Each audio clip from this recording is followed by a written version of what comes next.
When we started back in 2013, the market wasn't huge. We tried to raise capital to build a Bitcoin exchange, and Bitcoin, of course, we believed was this unstoppable, unconfiscatable money that's going to improve millions of people's lives around the world. When we set out to do that, the awareness of Bitcoin wasn't really there. The investor awareness to be able to find a series of credible investors, credible, sophisticated investors to ride a multi-year journey building one of the world's first Bitcoin exchanges wasn't there. So that made things tough. The investor and client side awareness also, it wasn't a huge market at that time because it was only Bitcoin. And so there was a huge education journey we had to do. The customers that we were dealing with at the time were digitally forward. They had strong tech backgrounds. They were willing to experiment, invest, and try out this alternative currency, which was Bitcoin at the time. And then in the last 10 years that we've been around, so we've been operating in Australia for 10 years. We've been in Singapore for 3 years. We've seen a lot of huge market moves in that time. We've seen, Ethereum, the white paper came out in 2014, 2015, the ICO boom in 2017. Then we had, various levels of regulation, TradFi involvement, DeFi, NFTs, proliferation of stable coins. And then I guess more recently, we've had a bit of a clear out of some of the more highly leveraged businesses that involved uncontrolled, opaque counterparty risk issues. So which ultimately I think has been a good thing.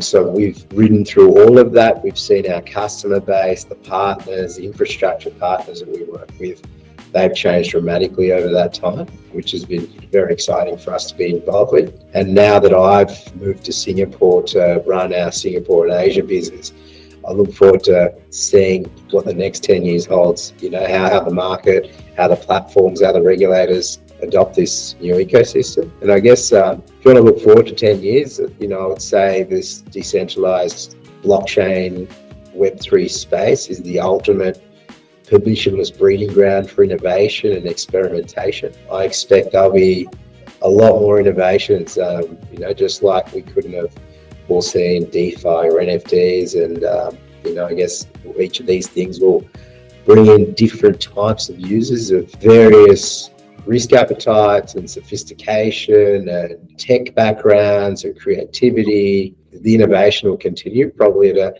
an accelerating pace, and then probably things like artificial intelligence will only help that move forward faster and level the playing ground, level the playing field, which ultimately I think will, decentralize digital assets is bad.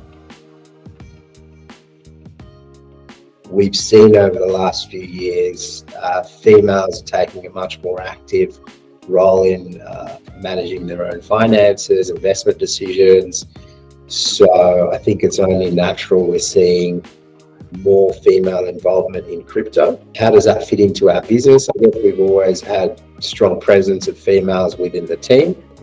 When we look at the customer facing side of our business, we have more females that, we can kind of connect in a like-minded way when we, interact with our customers and at events and various education-focused forums that we're part of. Not only is our customer base growing, female customer base growing, but also our customer-facing team is growing. And from the high net worth investors, I think it's only natural as digital assets, Bitcoin, crypto become a more credible mainstream asset, as more regulation, more infrastructure, more platforms enable easier, safer access to this asset class. It's only natural that larger investors, more sophisticated investors look at this as a portfolio allocation. We do a fair bit in this space, both Australia and in Singapore, working with financial advisors, independent wealth managers, funds to increase the access to this space. So I think it's only natural, and I think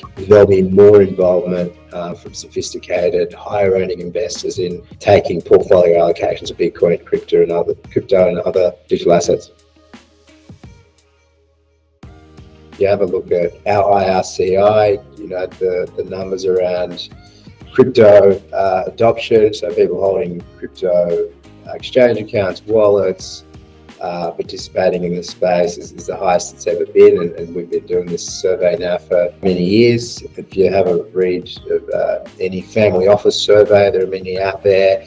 Probably around a quarter of family offices are involved in it, and many more are going to get involved in the next 12, 24 months. So without a doubt, the acceptance and usage of digital assets is going to increase. To the Wall Street takeover of crypto, it's definitely going to increase the adoption. It'll just mean that to be able to get Bitcoin exposure or Ethereum exposure or an overall portfolio exposure becomes seamless for an institutional investor, for a high net worth investor, because it'll be coming through their BlackRock platform or their BlackRock fund portfolio or a Charles Schwab brokerage account they already use to buy equities and equity options. This will now more seamlessly integrate into a lot more people's portfolios, which overall is a good thing for the industry.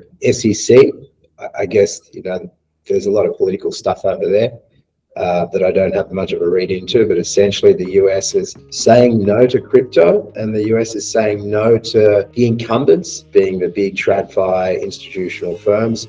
It appears that they're given a leg up into offering these assets, whilst the crypto native firms are facing some headwinds. So there's a lot of political stuff out there. Ultimately, this is not going to be good for the US and the US consumers, because I think they'll miss out on a lot of jobs and a lot of innovation and opportunity to stay ahead as a country that's leading in innovation and technology, but rather it's going to be slowed down by unfortunate political backdrop. But it's an opportunity for other places in the world like Singapore and Hong Kong and the Middle East. So they appear to be embracing the innovation, the jobs. They want their consumers, their investors to have an opportunity to invest in what is a very exciting space. And I think they're going about it the right way in terms of creating the right standards so the consumers are protected and they keep the bad guys out. Very strategic move. Singapore's a little bit bigger, deep pool of capital, proximity to China and Hong Kong, loads of banks, family offices, private banks are quite active here. So as Independent Reserve operating for the first 7 or 8 years, we felt that we're a leading exchange in a small jurisdiction by overall crypto trading volume, and we've got numerous kind of exchange rankings to attest to that.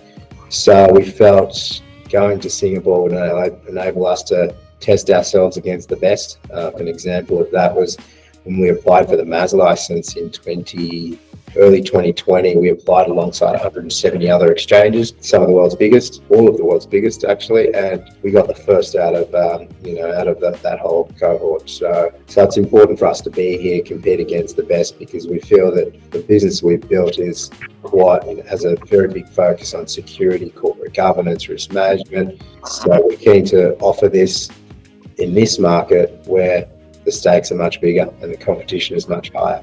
So far, it's been a great journey. Hong Kong, very active place, financial hub once again, deep pools of capital, very high risk appetite, and it's also the doorstep, the gateway to Greater China. So I guess Hong Kong have taken a couple of steps in the last 6 months to really invite more capital, more activity, more crypto activity to kick off. So, we're certainly looking at that market. I guess we service some customers in that region. So, and they're, I would say, big end of town. So, any entry we kind of make into Hong Kong we're working out what our entry looks like into Hong Kong at the moment, but it'll be kind of, with a big focus on some of our existing customers. We're pretty well prepared. I guess the team that we hired so my background before Independent Reserve, I used to run regulated financial services businesses, have acquired, various licenses, putting in the right customer protections, the trust structures. From then on, the senior compliance and risk team, we've hired the best of the best people in banking in Australia and here. So, and we've also built this business, Independent Reserve, for from 10 years ago, we built it as if it was going to be a regulated business. The way we've kind of approached our technology, the board that we've assembled, including, Dr. Mike Aitken, who's one of the leading experts on market surveillance, and some very senior banking and risk and compliance people on board right through the team. I think leave us very well positioned for a more stringently regulated future, which ultimately where it's all going, whether it's in Hong Kong or Singapore or elsewhere. This is a serious business with lots of capital flowing through it. There'll be more retail involvement going forward globally, and regulators are they're paying more attention in this segment than they were 5 or 10 years ago, because it wasn't a big enough industry. There wasn't enough retail usage. But now it's all going one way. There is crypto, digital assets are here to stay. There'll be more retail involvement. So the regulators are going to come in and regulate and create very high standards for operators to follow, like they have in financial services. And we're ready for that.